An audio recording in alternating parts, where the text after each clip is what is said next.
Hello mga ka-Felch TV, welcome back po muli sa ating channel, and for today's video ay pag-uusapan po natin ang mobile phone telescope. Kung kayo po ay mahilig sa photography, gamit po ang inyong cellphone, ito po ay para sa inyo. Kung bago po kayo rito, huwag po niyong kalimutan mag-subscribe at i-click nyo na rin po ang bell button para notified kayo sa mga future videos natin. So without further ado, let's start. Ayan. So, ang mobile phone telescope po ay meron pong mga advantages at saka disadvantages. So, kaya po ako bumili nito kasi pumunta po ako ng Boracay. Nagbakasyon kami noong December break. At naisip ko na mas maganda siguro pag meron tayong telescope para makaka-telescope tayo. Ibig sabihin, kahit malayo yung mga object ay magawan po natin ng paraan. Kung malayo yung pipicturan mo, maganda ang makakuha. So, bumili kami sa Shopee. Ayan, so kung gusto nyo bumili po, pakiclick na lang po sa link below sa description box para makabili kayo ng inyong telescope, mobile phone telescope. So, ito po yung kanyang box. Maganda yung kanyang box. Ayan, hindi pa nasisira. Ito pa siyang, isang buwan pa pala ito, isang buwan pa. Ang laman po nito ay ito. Makita? Ayan, wala na po siya laman. Ito na po yung laman. Nagamit ko na kasi. So, meron po siyang lagayan. Ito po yung telescope. Pakita ko lang po sa inyo. Ito po yung kanyang mukha. Ito po siya kahaba. Ayan. Ayan. Alright. So, medyo malaki po yung kamay ko. Ngayon siya kahaba. Tapos, meron siyang takip dito. May takip din siya dito. Alright. So, ang kasamahan po niya ay yung clip. So, pong clip na to ay ito po yung nilalagay sa unahan. Tapos, papantay mo lang ng ganyan. Saka mo i-ikot ng ganyan. Dapat hindi mo ng konti pa ganun para kumapit. Saka mo naman siya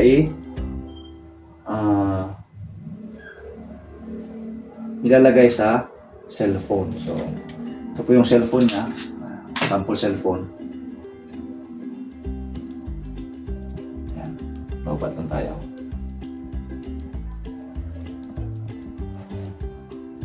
Ayan. So, mukha ka ng professional Android or professional cellphone photographer. Ayan, di ba? Ganda no? Di ba? Ayan siya. Alright, so ang kasamahan pa po niya sa pagbili po natin ay ito po. Pakita ko lang po sa inyo. Nakakabit na po siya. Actually, hindi po siya ganito talaga. Hindi po ito yung kasama. Ulansi po kasi ito po yung original ko. Ganito rin po siya ang mukha niya. Wala lang po siyang lagayan ng microphone dito. Pero ganito rin po.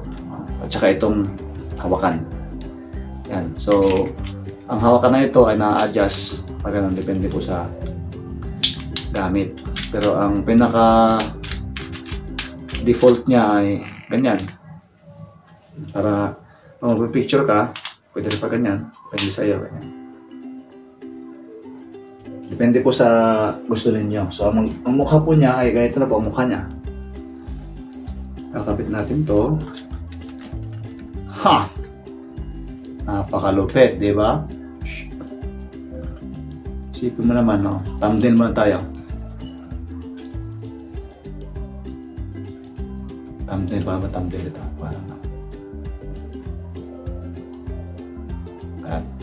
Bumili na po kayo ng inyong ganito kasi maganda po ito. Ano po ang kanyang advantages? So, ang advantages, of course, malayo pa yung object, malayong object, mapipicturean mo siya. At saka alam niyo yung mga page sa Facebook na makaganda yung mga kuha. Siyempre, gumamit sila ng DSLR. Pero pwede kang gumawa ng, kung mahilig ka talaga sa photography, lalo na sa cellphone, ay pwede kang bumili ng ganito Tapos gawa ka ng page na pitik ni bla bla bla. Yan, tapos mag-umpisa ka mag-capture ng mga tao. Pwede naman siguro yan, ano? Hindi ka makakasuhan kung maganda lang yung pagka-capture mo. Tapos sa mga events, pwede mong capture sila ng ganyan. Tapos meron ka ng content, yung mga picture mo. Makakabuo ka na ng magandang tawag nito, magandang service para dumami yung iyong followers or kung ano-ano man. Basta about photography. Ayan. So, tamang-tama po ito dahil pumunta po kami ng Boracay, pamilya. At nagamit namin. Dami po kami pinuntahan ng mga tawag nito. Resort ba tawag doon? Yung mga liguan. And then, meron po kami mga sample. Meron akong mga sample images. Papakita ko po sa inyo. Ito, isan. Ayan. Ayan. Ayan. Ayan. Ayan. Konti lang yan. Kasi medyo challenging po ang paggamit po nito. Okay? Very challenging. Paano pong very challenging? Kasi ang pinaka-advantage po nito ay, of course, malayo yung object mo, magkakaroon po ng bokeh ba tawag? Ano tawag doon? Yung parang magbe-blurred yung parang portrait ba? Parang gano'n. Magbe-blurred yung likod. Tapos, ang maganda pa, hindi alam ng pinipicturean mo pala siya. So, makukuha mo talaga yung raw emotions, no? Raw emotions. Sa mga picture na nakita nyo kanina, raw emotions yun. And then, ano pa? Ang kagandahan niya. Art. Ano naman ang kanyang disadvantages? Ang disadvantages ay it takes time to capture a good image. Hindi katulad ng cellphone lang, ganun ka lang, mabilis na. Paano pong ganon? Kailangan mo mag-focus. Hindi ka makaka-capture ng maganda kung gamitin mo lang yung kamay mo na nakaganito. Okay? Nakaganito po, dahil nga shaky yung kamay natin, pag malayo yung object, syempre mas malakas yung shake. Kaya pag pindot mo ng ganyan, magkakaroon siya ng, kung hindi siya blurred, magkakaroon siya ng tawag nito, para siyang shadow. Dahil nga sa layo. Kaya ang pinaka-the best nito, kailangan ninyong bumili ng stable na ganito. Siguro yung mas maganda pa dito, yung malaki, no, na stand na hindi kayang alugin ng hangin, para steady siya. Tapos pindot lang ng gano'n. Pak. So maganda siya. Yung mga images po na kuha ko, kuha lang po yun ng kamay, kaya medyo shaky.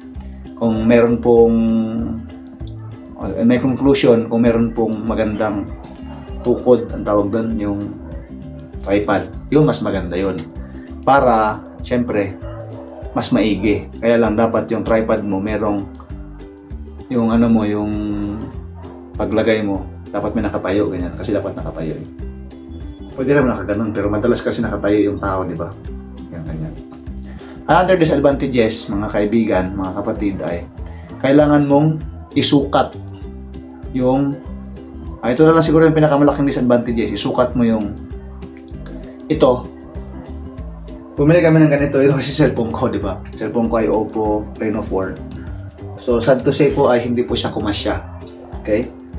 Hindi po siya kasya. Pero yung ginagamit kong camera, ito po ay Infinix Zero 30. Tama ba? Di ko sure po ha. Infinix Zero 30, yun pong pinaka high-end ng ngayon, Infinix ngayon. Worth magkano ba yun? 15,000? No, 15,000. And then, kumasya po siya. Bumili po kami ng ganito dahil lang ang cellphone ko ganito, para sabi ko, ma-enhance na yung mga picture. Kaya lang, hindi po siya kumasya. Kaya sabi ko, pambihira. Pero kasya po siya sa iPhone 6 at iPhone 7. Yung pong mga camera na iisa lang. Ito po kasi tatlo. Ayan po, tatlo. Hindi po siya kasya talaga, no? Hindi po siya kasya. Kaya naman, sinubukan ko yung iPhone ng kaibigan ko na iPhone 7 saka iPhone 6. Basta yung isa lang camera, kasya po ito. And then yung cellphone na ginagamit ko, kasya po siya yung mga na-take ko na pictures. kasya rin po siya. At yan lang po ang pinakamalaking disadvantage.